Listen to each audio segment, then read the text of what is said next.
So you need vitamin K2, and we have a supplement. There's some other supplements out there. I do not know where. Do you know where the industry decided that the right amount of K2 was 45 or 50? I don't know. Micrograms. I'm sure there's some studies out there that Yeah, it's totally inadequate. If you look at the servings of cheese and butter and eggs, it's 300, 350, 375 per serving.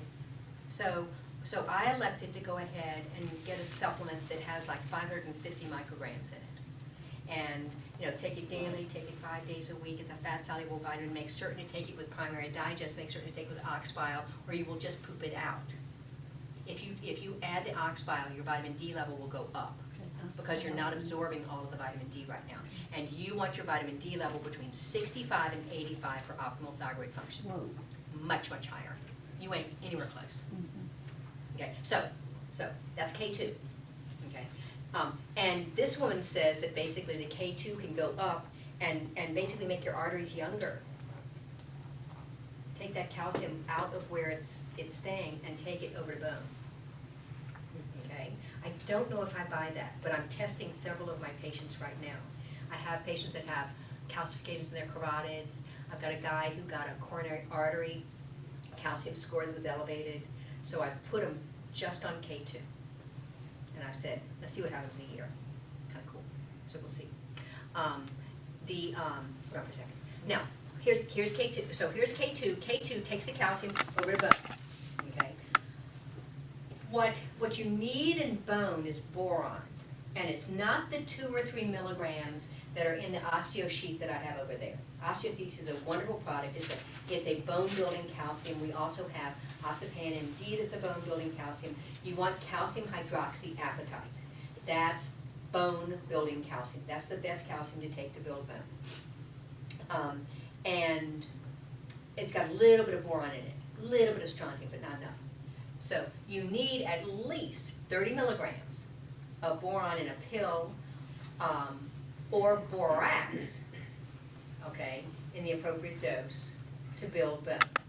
Now, what does the borax and the boron do for you? Okay, what it does is it takes the calcium and it says, calcium, I want you to go right up there. It tells the calcium where to go. It directs the calcium where to go. And all of you have seen x-rays where bone has this beautiful scaffolding and lattice work inside it that basically makes it strong and light at the same time. Okay? Yes? You've seen x-rays? All right, so you know that that's the way bones are built. All right. You need that if you're trying to rebuild your bones or you're trying to maintain your bones. You need the calcium to know where to go.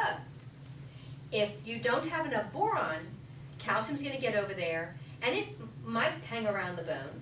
If you're on Fosamax or Beniva or one of those drugs, calcium will hang around, but it doesn't know where to go. And so it just kind of gets put in there, like this. And your bone mineral density is better. You have been on Beniva or you have been on Fosamax for 2 years, and look how better your numbers are better. You know, you're not as osteoporotic as you were. You have built bone. Yay, so and so. Yay for using the drug. Stay on it.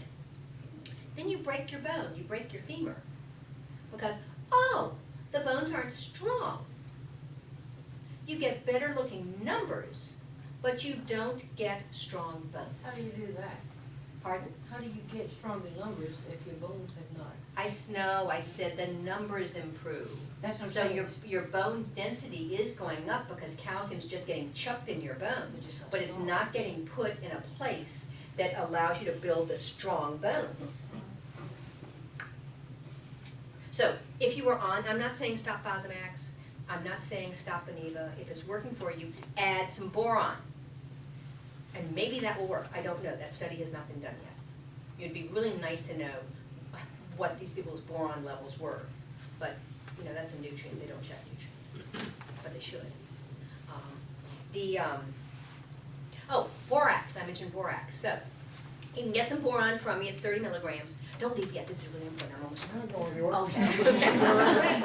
Okay. And this is also fun, and then I'll shut up. Borax. Okay, how many people have 20 mule team borax at home? Okay, yes, all right. I want you to drink it every day. Hadn't done that. I know, no, most people haven't.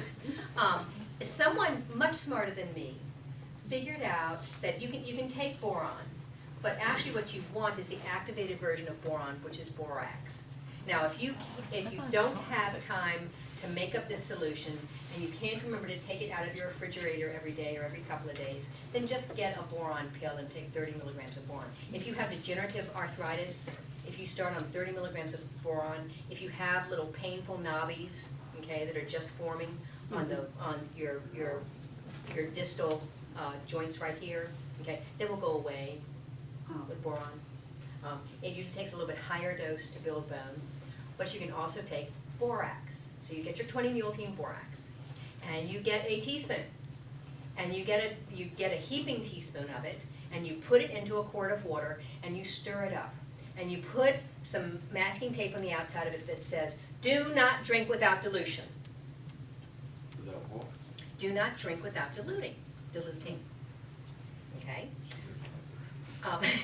So then you dilute it, and then what you can do, if you want to take it just for your arthritis and stop your old age arthritis, okay, then you take 1 teaspoon of that concentrate. That's a concentrate. 1 teaspoon in a quart of water. Take 1 teaspoon of that every day. You put it into your smoothie. You put it into a glass of water. You basically get 1 teaspoon of it diluted in something, and you drink it. And you've got all the borax that you need for the day. If you were trying to build bone, then you work up basically just over a couple of days up to a tablespoon of that concentrate. And you use a tablespoon every day in a smoothie and juice and water. And you drink that every day. And that's enough borax for your bones to be able to get strong. And it's dirt cheap. Now, this is the 20 mule team borax that says, do not use this as a medicine. Do not put this in your mouth. And I haven't researched this myself, but I have been told by people in positions of authority that 20 mule team borax has been taken off the market in Europe because people were using it as a drug. And the sales of NSAIDs, the anti-inflammatory for arthritis, dropped so much. So they took the borax off the market. Okay, so I have a box of borax in a spare. And I gave a cup of borax to each of my girlfriends for Christmas. I use it to wash with. You may still use it to wash Yeah, with, I use but it you're taking a very, very small amount of it, okay, to drink.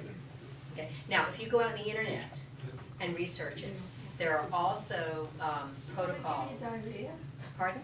Will it give you diarrhea? No. It's a kiss of it. It's just a kiss of this stuff. It's not a lot.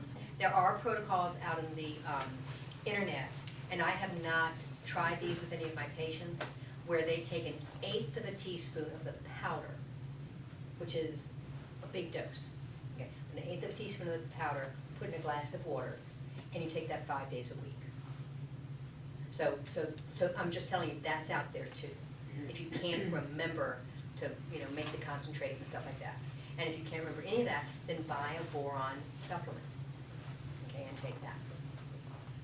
Yes. So, if you make a quart of that, so how long would that supposedly last? I mean, you can't keep it, forever in your refrigerator. It'll last 2 months if you use a 2 months. tablespoon. A How tablespoon much? a day. Two tablespoons, you say? No, one down. tablespoon. 1 tablespoon is what you're going to take for your bones A day? a day. Now, should that be in one dose or divided? No, just 1 dose is fine. 1 tablespoon, I wrote down a teaspoon. You start It's out a, with you that. start with a Oh, teaspoon of the okay. powder and Increase dilute it the- into a quart. And then you can start with a teaspoon of that, just to make certain it doesn't upset your stomach or anything weird like that. I haven't had anybody, I've had people say, I can't remember to open my refrigerator door and get it out. So they switch over to the pills. I haven't had anybody who complained that it tore up my stomach or burned my esophagus or anything like that. Just nobody complains. Now, one other thing that you can use for, a couple of other things that you can use for osteoporosis If you want to take strontium, okay, strontium is also a wonderful mineral to help build bone. And if you look at the bone building products, they'll have a little bit of strontium. The problem is strontium goes in through that door that calcium and magnesium and zinc and strontium go through. So if you take strontium with any other mineral, okay, you're not going to absorb it. So it's a fussy mineral to take. You have to take it on an empty stomach. If you take thyroid in the morning, it's, you know, it's hard to figure out when do I take the strontium. So you can take the strontium, because you have to take it away from thyroid, okay? The same way you have to take thyroid away from calcium. And so you can either take the strontium like in the middle of the night when you get up to pee, or many women will take it like at 4 in the afternoon, about an hour before they're getting, you know, as they're getting ready, thinking about what am I going to cook for supper tonight. They'll take the strontium then. And all it needs is about an hour to get down into your gut, but it has to be taken on an empty stomach. And depending upon how you take strontium, you may not be on it for life. You'll take it for a while, and then you stop it. Because once you get enough in your system, you don't need